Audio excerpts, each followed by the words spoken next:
Hello everyone, sup y'all? This is Mike J with World News Report, and thank you for joining us here for our next reading of the ancient Ethiopian Bible, one of the oldest books of scriptures known to man, including volumes long removed from the versions that we know today, word for word as it was written in the 3rd to 4th century AD.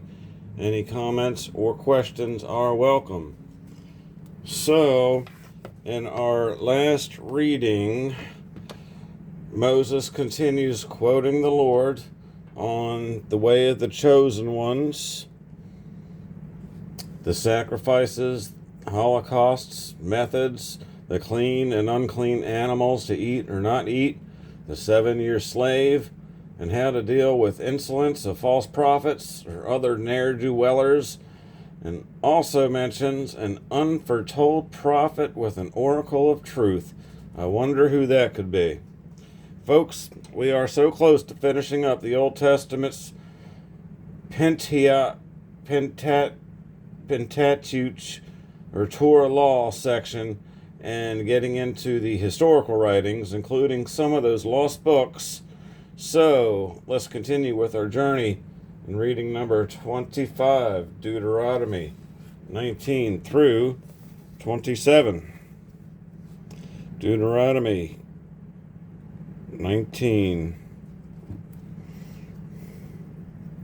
When the Lord your God removes the nations whose land, get over there, there we go, whose land he is giving you, and you have taken their place, and are all settled in their cities and houses, you shall set apart 3 cities in the land which the Lord your God is giving you to occupy. There you shall divide into 3 sections the land which the Lord your God will give you as a heritage, and arrange the routes that every homicide will be able to find refuge. It is in the following case that a homicide may take refuge in such a place to save his life: when someone unwittingly kills his neighbor whom he had previously borne no malice. For example, he goes with his neighbor to a forest to cut wood, and as he swings his axe to fell a tree, its head flies off the handle and hits the neighbor in a mortal blow.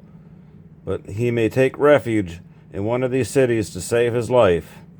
How often would that happen?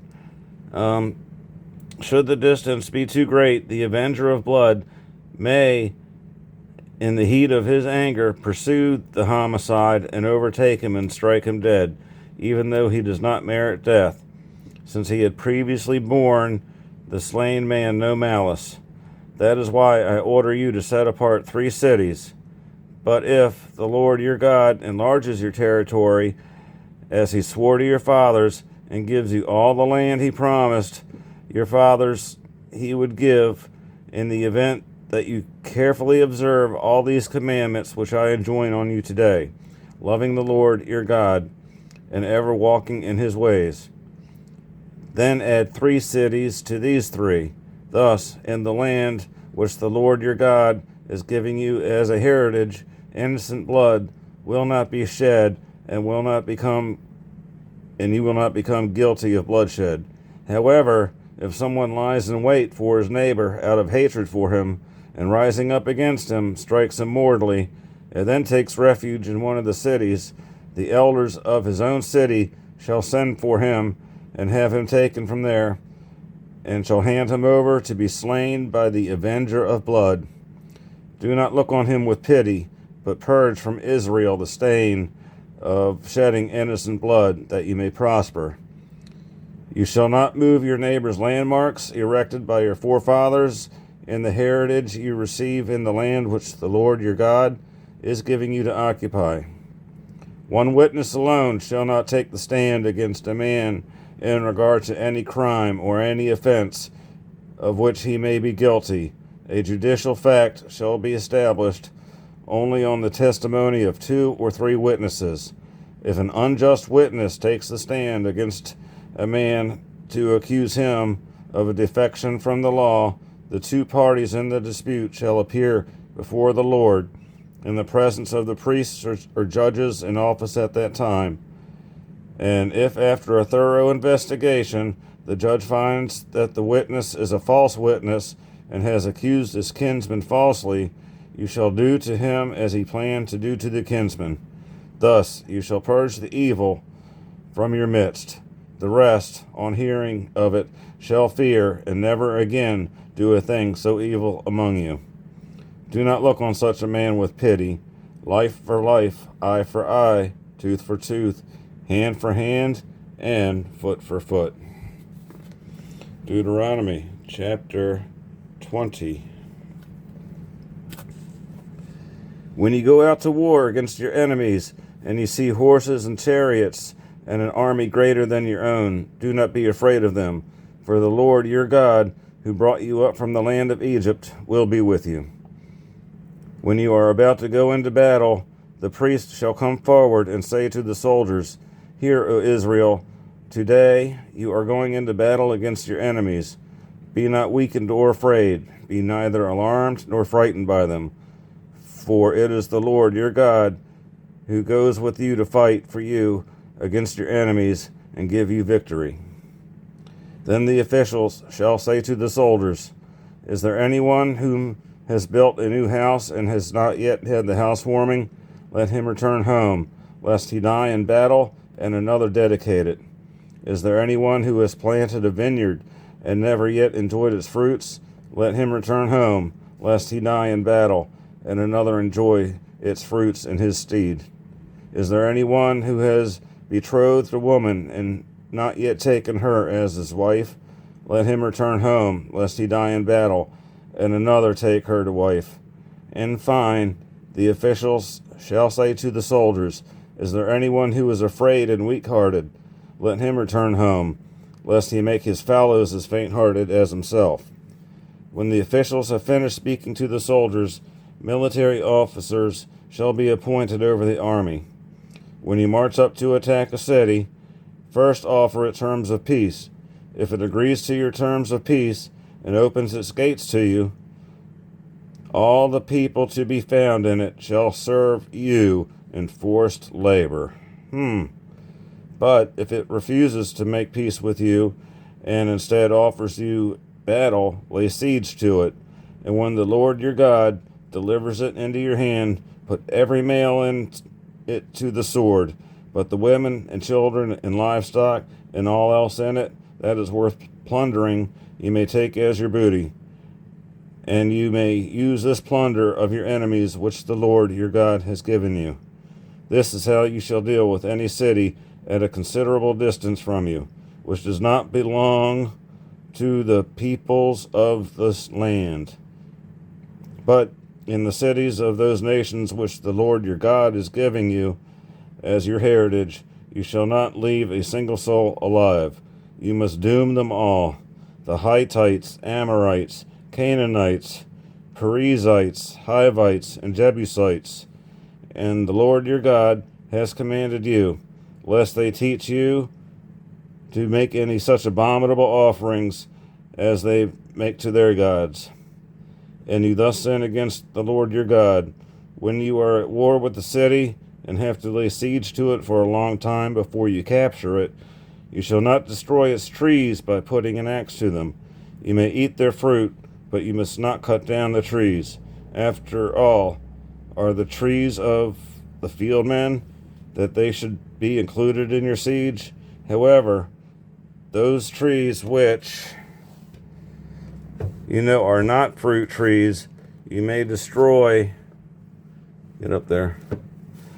You may destroy, cutting them down to build siege works with which to reduce the city that is resisting you. Deuteronomy chapter 21. If the corpse of a slain man is found lying in the open on the land which the Lord your God is giving you to occupy, and it is not known who killed him, your elders and judges shall go out and measure the distances to the cities that are in the neighborhood of the corpse. When it is established which city is nearest the corpse, the elders of that city shall take a heifer that has never been put to work as a draft animal under a yoke, and bringing it down to a wadi with an ever-flowing stream at a place that has not been plowed or sown, they shall cut the heifer's throat there in the wadi. Like Helloo? The priests, the descendants of Levi, shall also be present, for the Lord your God has chosen them to minister to him and give blessings in his name. Now, why are these H's capitalized, I wonder? I've been noticing that. In every case of dispute or violence must be settled by their decision. Then all the elders of the city nearest the corpse shall wash their hands over the heifer whose throat was cut in the wadi, and shall declare, our hands did not shed this blood, and our eyes did not see the deed. Absolve, O Lord, your people Israel, whom you have ransomed, and not let the guilt of shedding innocent blood remain in the midst of your people Israel. Thus they shall be absolved from the guilt of bloodshed, and you shall purge from your midst the guilt of innocent blood, that you may prosper for doing what is right in the sight of the Lord.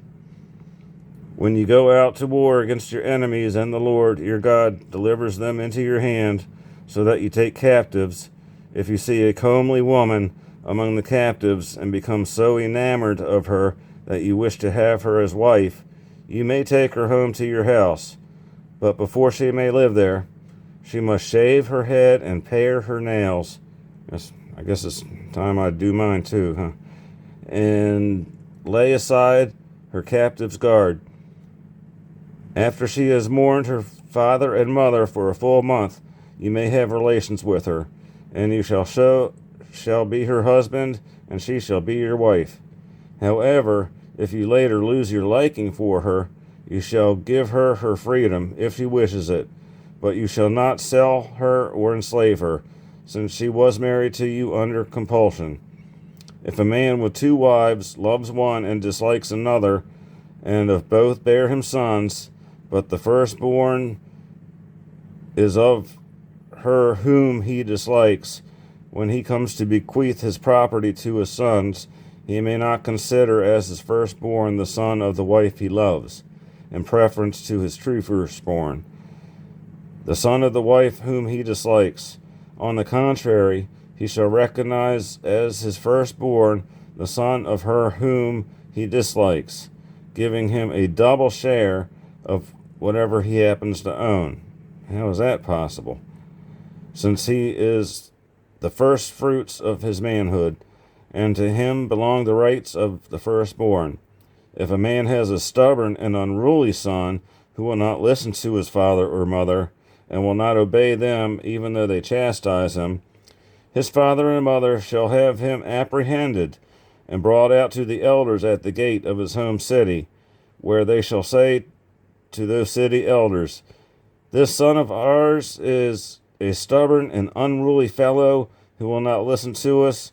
He is a glutton and a drunkard. Then all his fellow citizens shall stone him to death. Well, that's quite a price to pay.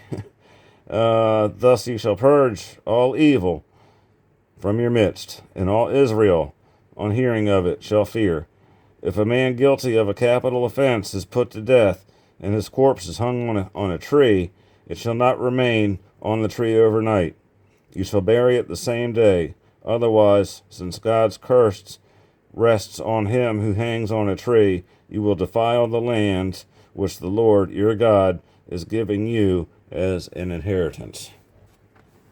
Deuteronomy chapter 22. You shall not see your kinsman's ox or sheep driven astray without showing concern about it. See to it that it is returned to your kinsman. If this kinsman does not live near you, or you do not know who he may be, take it to your own place and keep it until he claims it. Then give it back to him. You shall do the same with his ass or his garment or anything else which your kinsman loses and you happen to find. You may not be unconcerned about them.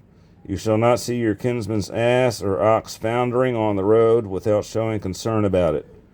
See to it that you help him lift it up.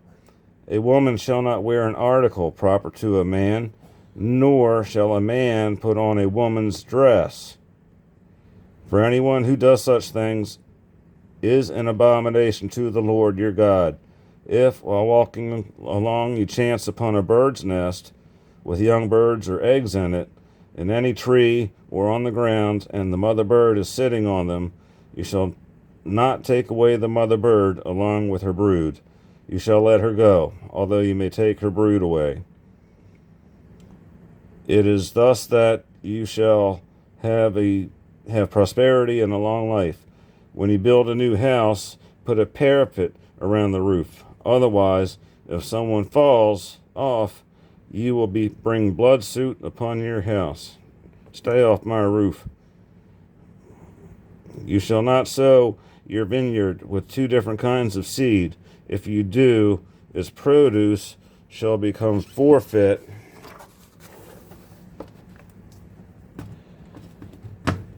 Both the crop you have sown and the yield of the vineyard. You shall not plow with an ox and an ass harnessed together. You shall not wear cloth of two different kinds of thread, wool and linen woven together. You shall put twisted cords on the four corners of the cloak that you wrap around you. If a man, after marrying a woman and having relations with her, comes to dislike her, he makes monstrous charges against her and defames her by saying, I married this woman, but when I first had relations with her, I did not find her a virgin. The father and mother of the girl shall take the evidence of her virginity and bring it to the elders at the city gate. How do they do that?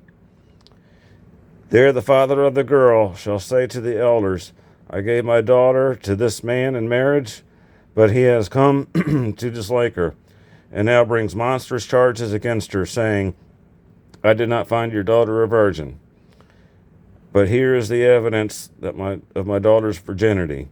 And they shall spread out the cloth before the elders of the city. Then these elders shall take the man and chastise him, besides fining him 100 silver shekels, which they shall give to the girl's father, because the man defamed a virgin in Israel.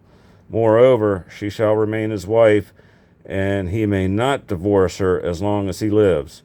But if the charge is true, and the evidence of the girl's virginity is not found, they shall bring the girl to the entrance of her father's house, and there her townsmen shall stone her to death, because she committed a crime against Israel by her unchasteness in her father's house.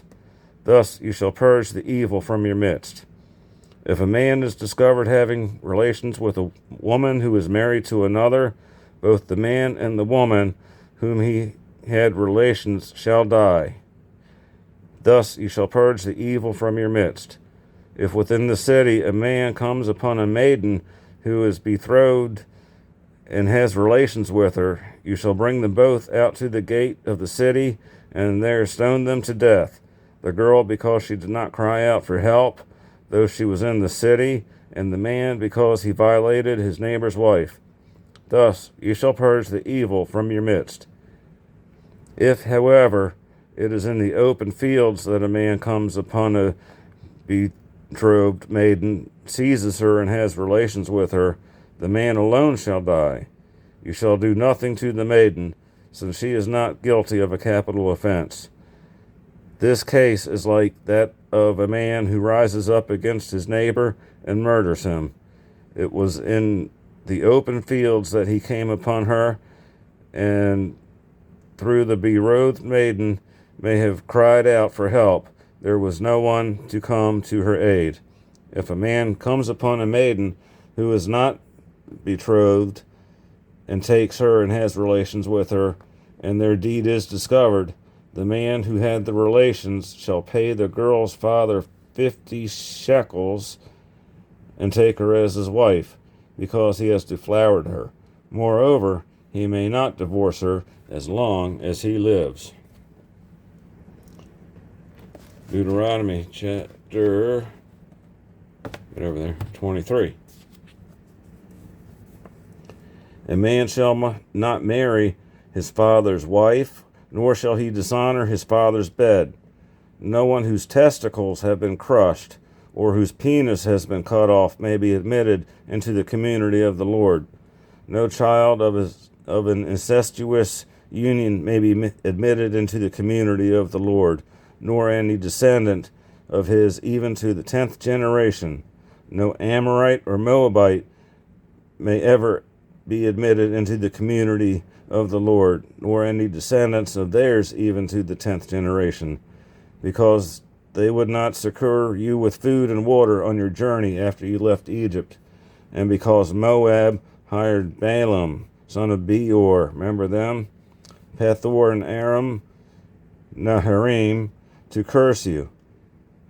Though the Lord your God would not listen to Balaam and turn his curse into a blessing for you, because he loves you. Never promote their peace and prosperity as long as you live. But do not abhor the Edomite, since he is your brother, nor the Egyptian, since you were an alien in his country. Children born to them may in the 3rd generation be admitted into the community of the Lord. When you are encamped during an expedition against your enemies, you shall keep yourselves from everything offensive. If one of you becomes unclean because of a nocturnal emission, what could that be? He shall go outside the camp and not return until toward evening he has bathed in water. Then, when the sun is set, he may come back to the camp. Outside the camp, you shall have a place set aside to be used as a latrine. You shall also keep a trowel in your equipment, and with it, when you go outside to ease nature, you shall first dig a hole and afterward cover up your excrement. Since the Lord your God journeys along within your camp to defend you and put your enemies in descent in your midst, he will leave your company. You shall not hand over to his master a slave who has taken refuge from him with you. Let him live with you wherever he chooses, in any one of your communities that pleases him. Do not molest him. There shall be no temple harlot among the Israelite women, nor a temple prostitute among the Israelite men.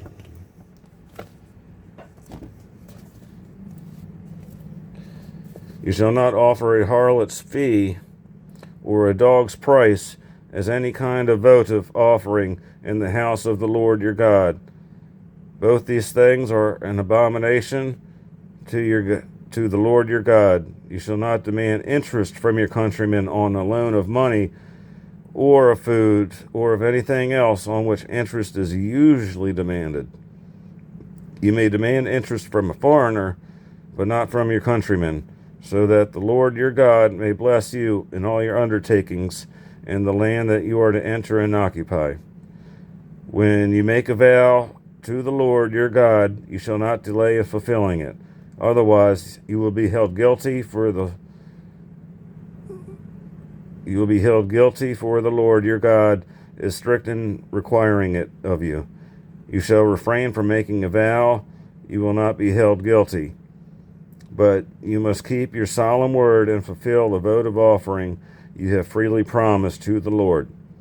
When you go through your neighbor's vineyard, you may eat as many grapes as you wish, but do not put them in your basket. When you go through your neighbor's grain field, you may pluck some of the ears with your hand, but do not put a sickle to your neighbor's grain. Deuteronomy chapter 24. Moving right along. When a man, after marrying a woman, having relations with her, is later displeased with her because he finds in her something indecent, and therefore writes out a bill of divorce and hands it to her, thus dismissing her from his house, if on leaving the house she goes and becomes the wife of another man, and the second husband too comes to dislike her and dismiss her from his house by handing her a written bill of divorce, or if the second man who has married her dies, then her former husband who dismissed her may not again take her as his wife, as she has become defiled. Wasn't she already? I don't know. That would be an abomination before the Lord. And you shall not bring such guilt upon the land which the Lord your God is giving you as heritage.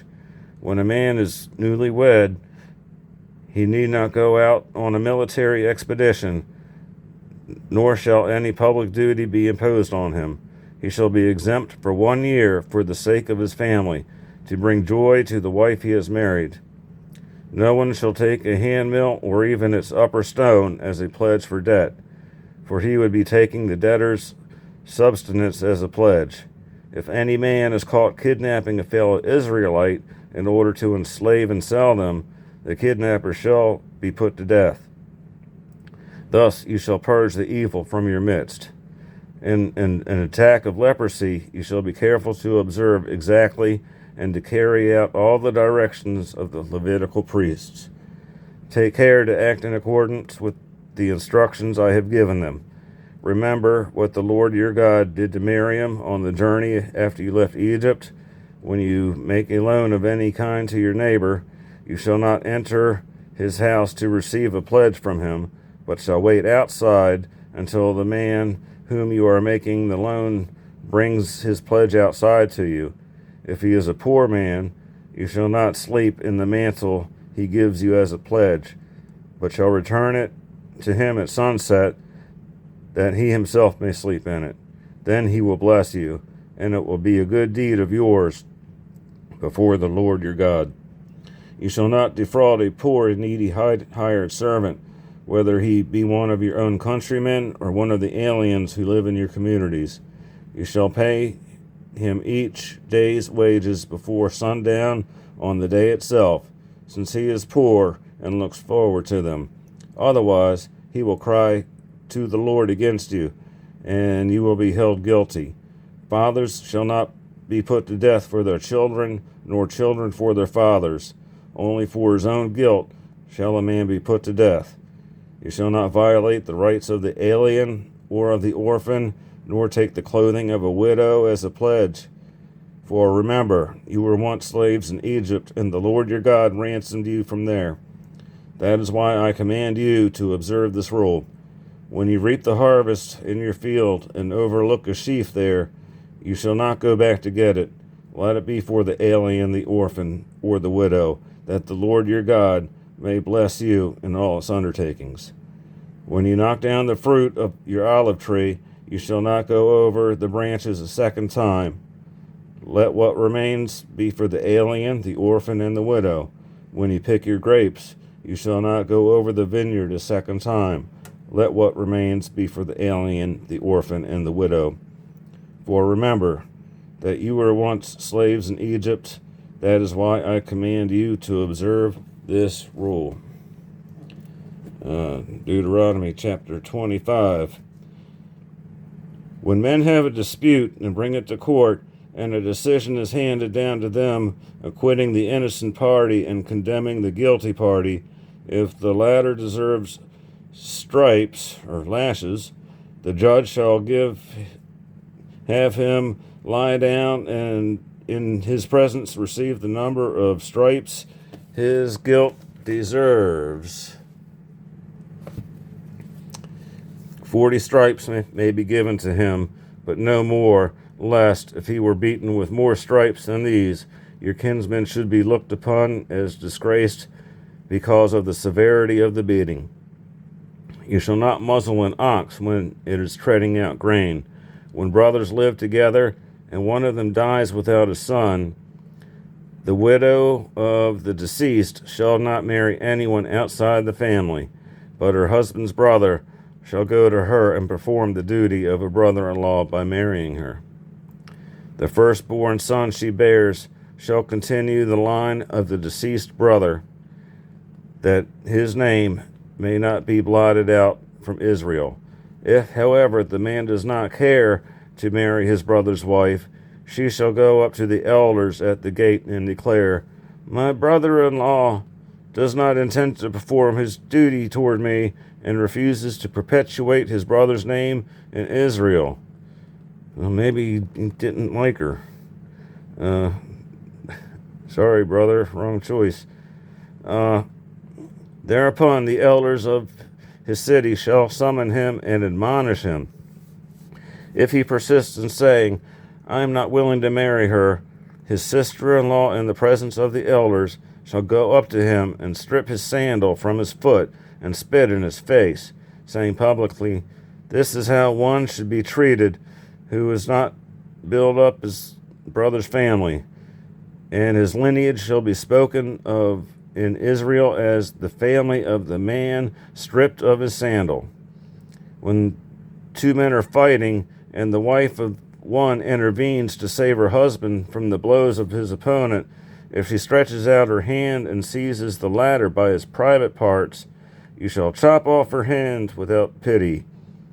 You shall not keep two differing weights in your bag, one large and the other small, nor shall you keep two different measures in your house, one large and the other small, but use a true and just weight and a true and just measure, that you may have a long life in the land which the Lord your God is giving you. Everyone who is dishonest in any of these matters is an abomination to the Lord your God. Bear in mind what Amalek, he was back in Exodus 17, our reading number 12, if you want to go back and look up Amalek, did to you on the journey after you left Egypt, and without fear of any God, as he harassed you along the way. Weak and weary as you were, you cut off the rear of all those who lag behind. Therefore, when the Lord your God gives you a rest from all your enemies round about in the land which he is giving you to occupy as your heritage, you shall blot out the memory of Amalek from under the heavens. Do not forget. Deuteronomy chapter 26. When you have come into the land which the Lord your God is giving you as a heritage, and have occupied it and settled in it, you shall take some of the first fruits of the various products of the soil which you harvest from the land which the Lord your God gives you, and putting them in a basket, you shall go to the place which the Lord your God chooses for the dwelling place of his name. There you shall go to the priest in office at that time and say to him, Today I acknowledge to the Lord my God that I indeed have come into the land which he swore to our fathers he would give us. The priest shall then receive the basket from you, and shall set it in front of the altar of the Lord your God. Then you shall declare before the Lord your God, My father was a wandering Armenian, who went down to Egypt with a small household, and lived there as an alien. But there he became a nation great, strong, and numerous. When the Egyptians maltreated and oppressed us, imposing hard labor upon us, we cried to the Lord, the God of our fathers, and he heard our cry and saw our affliction, our toil, and our oppression. He brought us out of Egypt with his strong hand and outstretched arm, with terrifying power, with signs and wonders, and bringing us into this country, he gave us this land flowing with milk and honey. Therefore, I have now brought you the first fruits of the products of the soil which you, O Lord, have given me, and having set them before the Lord your God, you shall bow down in his presence.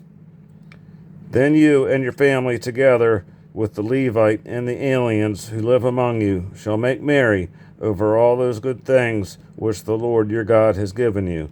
When you have finished setting aside all the tithes of your produce in the third year, the year of the tithes, and you have given them to the Levite, the alien, the orphan, and the widow, that they may eat their fill in your own community, you shall declare before the Lord your God, I have purged my house of the sacred portion, and I have given it to the Levite, the alien, the orphan, and the widow, just as you have commanded me. In this I have not broken or forgotten any of your commandments. I have not eaten any of the tithe as a mourner. I have not brought any of it out as one unclean. I have not offered it to the dead. I have thus hearkened to the voice of the Lord my God, doing just as you have commanded me. Look down then from heaven, your holy abode, and bless your people Israel, and the soil you have given us in the land flowing with milk and honey, which you promised on oath to our fathers. This day the Lord your God commands you to observe these statutes and decrees. Be careful then to observe them with all your heart and all your soul. Today you are making this agreement with the Lord. He is to be your God, and you are to walk in his ways and observe his statutes, commandments, and decrees, and to hearken to his voice. And today the Lord is making this agreement with you, and you are to be a people peculiarly of his own.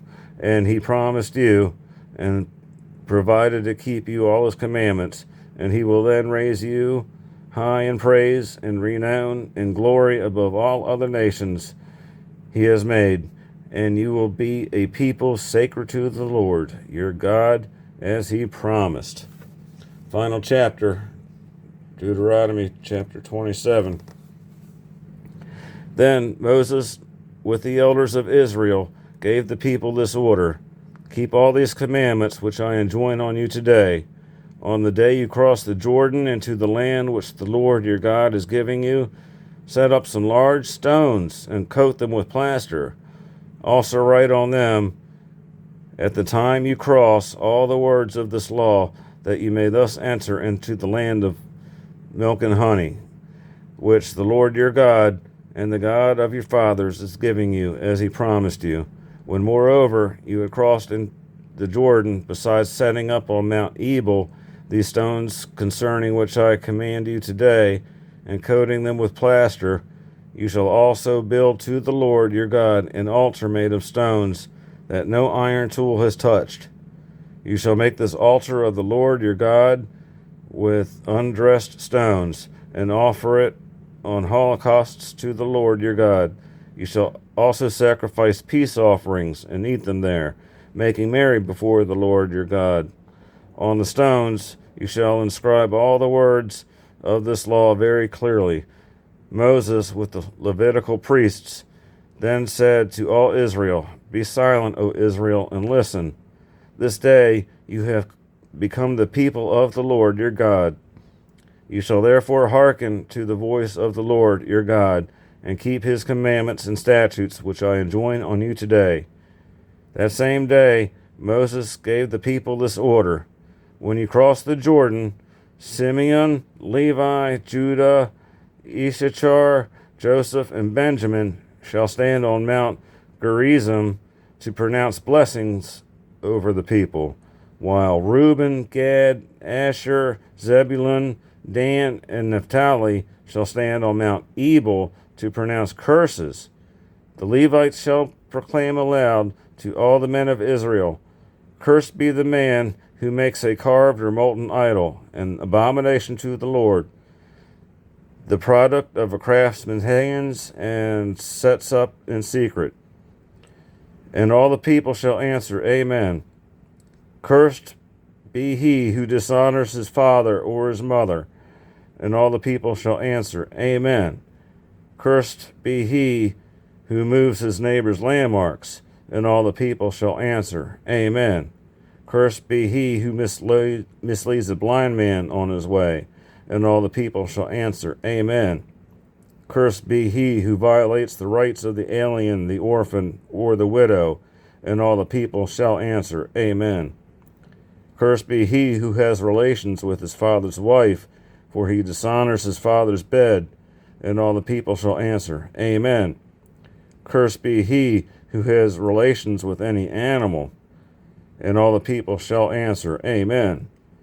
Cursed be he who has relations with his sister or his half-sister. And all the people shall answer, Amen. Cursed be he who has relations with his mother-in-law? And all the people shall answer, Amen. Cursed be he who slays his neighbor in secret. And all the people shall answer, Amen. Cursed be he who accepts payment for slaying an innocent man. And all the people shall answer, Amen. Cursed be he who fails to fulfill any of the provisions of this law. And all the people shall answer, Amen. Okay, folks, that wraps up this reading.